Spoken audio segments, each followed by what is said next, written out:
Assalamualaikum warahmatullahi wabarakatuh.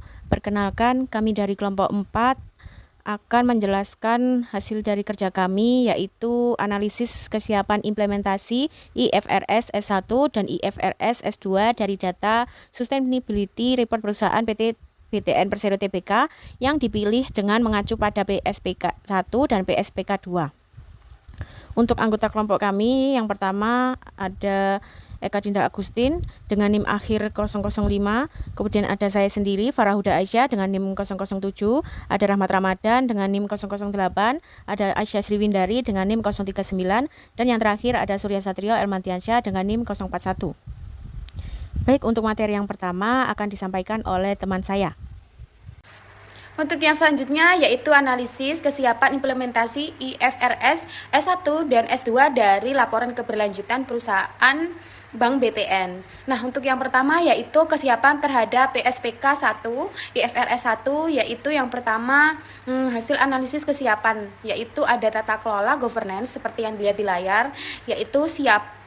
BTN telah membentuk Komite ESG, ESG Departemen dan Enterprise, dan ESG Risk Management Division, dan ESG terintegrasi dalam struktur direksi dan Dewan Komisaris. Untuk yang selanjutnya, strategi cukup siap, yaitu BTN memiliki kerangka kerja ESG, The Future of Finance, dan Roadmap ESG. ESG sudah dikaitkan dengan sektor inti bisnis.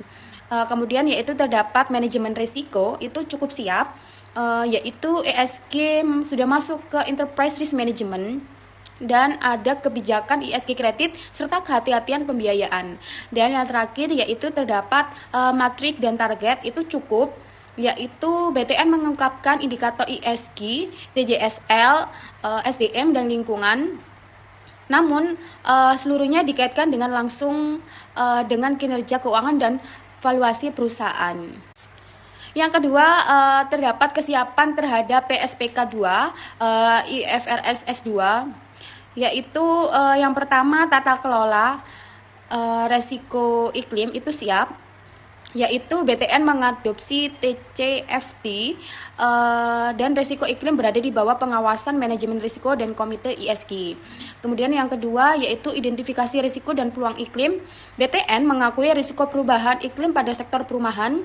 Terdapat rencana climate risk stress testing. Kemudian terdapat pengukuran emisi, itu relatif siap. BTN mengungkapkan emisi skop 1 dan 2, kemudian juga emisi skop 3 termasuk finance emission menggunakan metode PCAF. Dan yang terakhir yaitu target dan transisi iklim belum sepenuhnya siap, yaitu belum ada target net zero yang jelas dan terukur secara finansial. Strategi transisi iklim belum sepenuhnya dikaitkan dengan implikasi laporan keuangan. Jadi kesimpulannya yaitu standar PSPK IFRS S1 tingkat kesiapannya cukup siap, yaitu tata kelola dan strategi kuat, namun pengungkapan dampak finansial keberlanjutan masih terbatas. Kemudian untuk PSPK 2 atau IFRS S2 yaitu menuju siap dengan pengukuran emisi sudah baik, tetapi target iklim dan integrasi ke laporan keuangan belum optimal. Baik, selanjutnya yaitu hasil analisis kesiapan implementasi IFRS S2 pada perbankan dari PT Bank Tabungan Negara, yang dimana IFRS S2 yaitu Climate Related Disclosures yang secara khusus mengatur pengungkapan risiko dan peluang terkait perubahan iklim. Yang dimana yang pertama yaitu ada terdapatnya tata kelola yaitu governance. BTN mengungkapkan struktur tata kelola keberlanjutan secara jelas dalam sustainability reportnya, termasuk yang pertama yaitu pengawasan oleh Dewan Komisaris, yang kedua yaitu keterlibatan direksi dalam menetapkan kebijakan keberlanjutan, yang ketiga yaitu pembentukan fungsi dan komite terkait manajemen risiko keberlanjutan. Nah, secara tata kelola ini BTN relatif siap untuk IFRS S2 karena mekanisme governance-nya sudah ada dan terdokumentasi. Yang kedua yaitu ada strategi, yang dimana BTN telah mengungkapkan yang pertama yaitu menyatakan komitmen terhadap pembiayaan keberlanjutan dan green financing. Yang kedua yaitu ada mengaitkan keberlanjutan dengan bisnis inti perumahan. Yang ketiga yaitu pengungkapan inisiatif pembiayaan ramah lingkungan. Tapi BTN belum menyajikan analisis skenario iklim atau climate scenario analysis dan belum mengaitkan dampak iklim secara kuantitatif, sehingga BTN belum sepenuhnya memenuhi persyaratan strategi dalam IFRS S2. Lalu yang selanjutnya yaitu ada manajemen resiko, yang dimana BTN telah mengungkapkan yang pertama mengintegrasikan ESG dalam kerangka manajemen resiko. Yang kedua yaitu mengidentifikasi resiko lingkungan dan sosial dalam pembiayaan. Yang ketiga yaitu mengaitkan keberlanjutan dengan prinsip kehati-hatian perbankan. Tapi resiko iklim belum dipisahkan secara eksplisit sebagai resiko fisik seperti banjir, cuaca ekstrim dan lain sebagainya, dan resiko transisi yaitu berupa regulasi, perubahan teknologi, perubahan preferensi pasar, sehingga BTN sudah cukup siap secara sistem, tetapi belum detail secara IFRS S2. Nah, poin keempat yaitu terkait metrik dan target. Nah, BTN telah mengungkapkan terkait emisi skop 1 dan skop 2. Lalu yang kedua yaitu terkait konsumsi energi dan efisiensi operasional. Yang ketiga yaitu program pengurangan dampak lingkungan. Namun untuk skop 3 yang seharusnya sangat relevan bagi bank untuk melakukan pembiayaan, tapi belum diungkapkan secara komprehensif. Terus lalu untuk target iklim belum sepenuhnya kuantitatif dan time bound, belum ada keterkaitan langsung dengan indikator keuangan.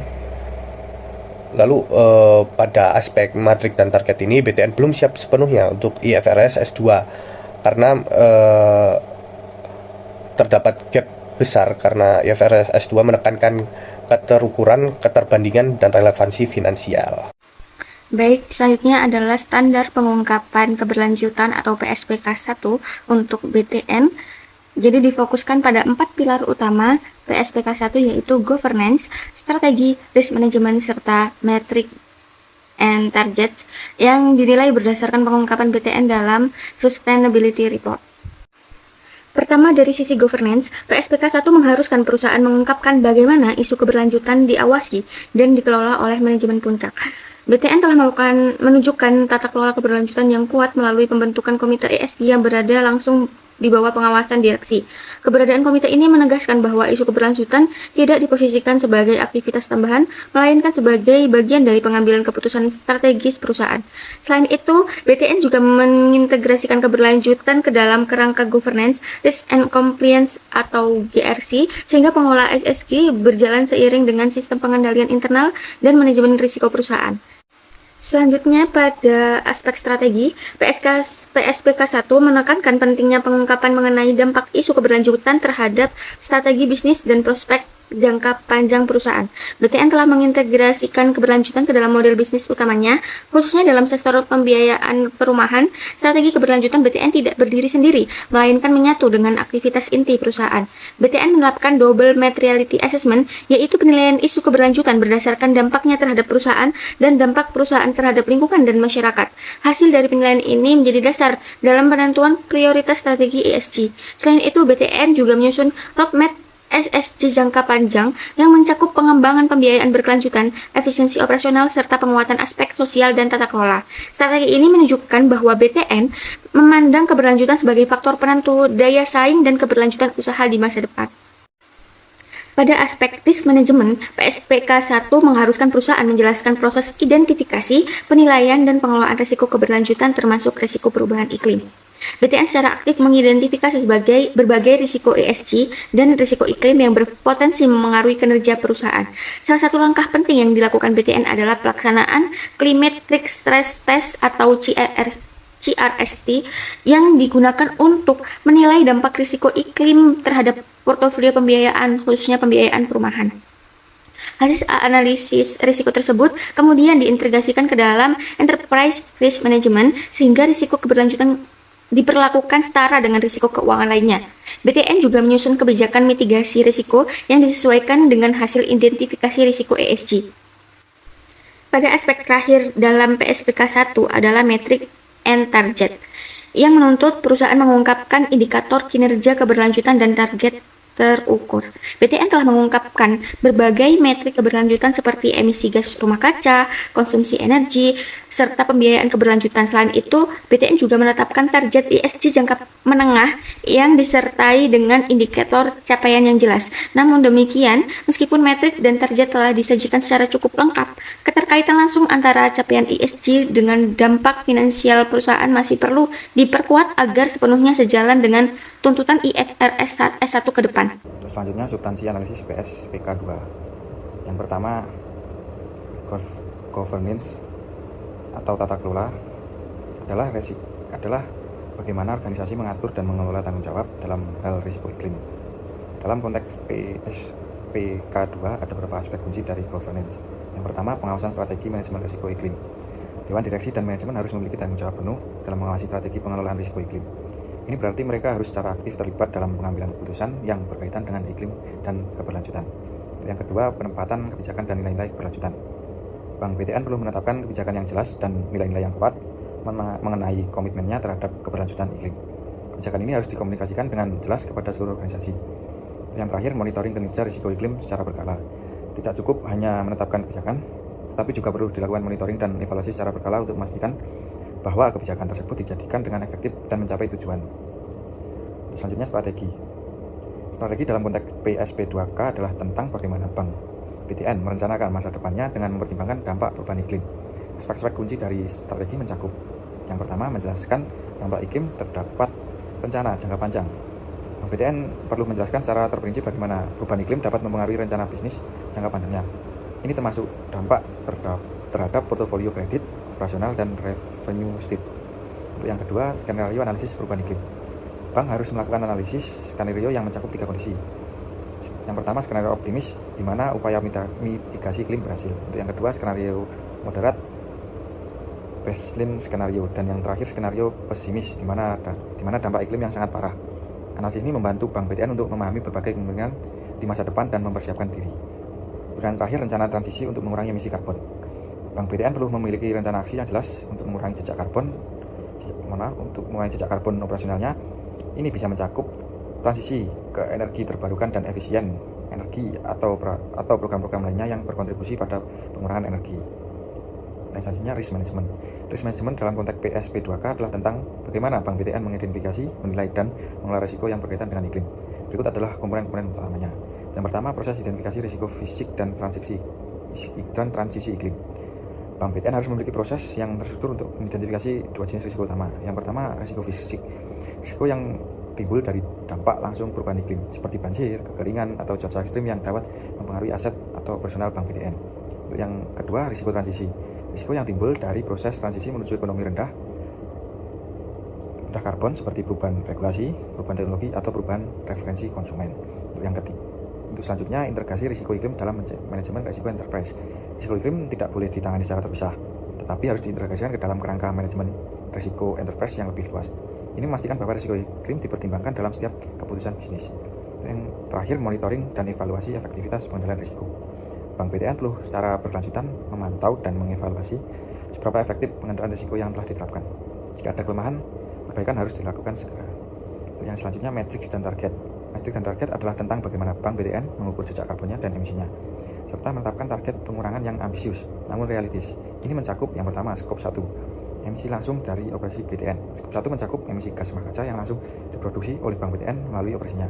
Contohnya, emisi dari kendaraan yang memiliki atau dioperasikan oleh Bank BTN. Yang kedua, emisi dan fasilitas operasional dan kantor-kantor BTN. Yang terakhir, emisi dari proses industri yang dilakukan BTN jika ada. Untuk yang kedua, skop 2, emisi tidak langsung dari energi yang digunakan.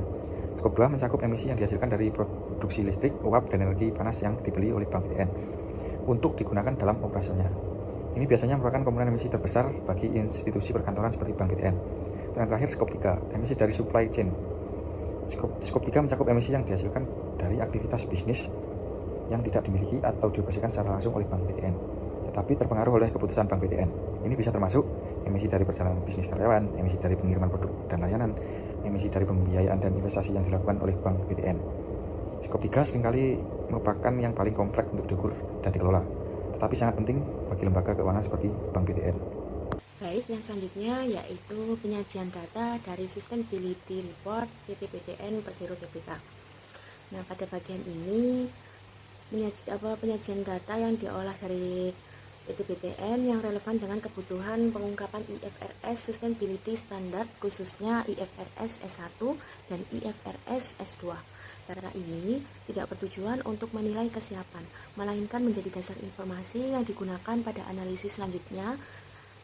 IFRS S1 mengatur pengungkapan umum terkait keberlanjutan yang mencakup tata kelola, strategi, manajemen risiko, serta materialitas. Berdasarkan laporan keberlanjutan PT PTN, perusahaan telah mengungkapkan struktur tata kelola keberlanjutan yang ditujukan melalui pembentukan komite ESG serta Enterprise dan ESG Risk Management Division. Struktur ini menunjukkan bahwa pengelolaan isu keberlanjutan berada di bawah pengawasan manajemen dan memiliki fungsi yang jelas. Dari sisi strategi, BPN memiliki roadmap ESG yang terintegrasi dengan governance, risk, and compliance. Hal ini menunjukkan bahwa keberlanjutan tidak berdiri sendiri, tapi menjadi bagian dari strategi bisnis dan pengelolaan risiko perusahaan. Dalam menentukan topik yang diungkap, PT PTN menerapkan double materiality assessment, sehingga isu keberlanjutan yang dipilih mempertimbangkan dampak finansial terhadap perusahaan serta dampak perusahaan terhadap lingkungan dan sosial. PTN juga mengintegrasikan prinsip ESG dalam produk dan pembiayaan perumahan berkelanjutan, yang merupakan bisnis inti perusahaan. Data ini menjadi dasar penting dalam mendukung pengungkapan IFRS S1. Dan selanjutnya yaitu IFRS S2 berfokus pada pengungkapan risiko dan peluang terkait perubahan iklim.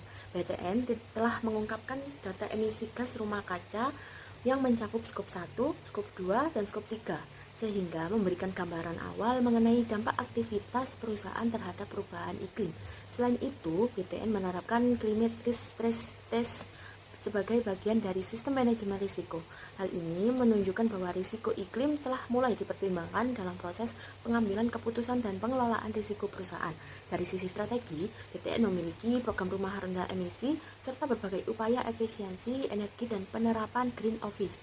Langkah ini mencerminkan adanya upaya mitigasi terhadap dampak perubahan iklim.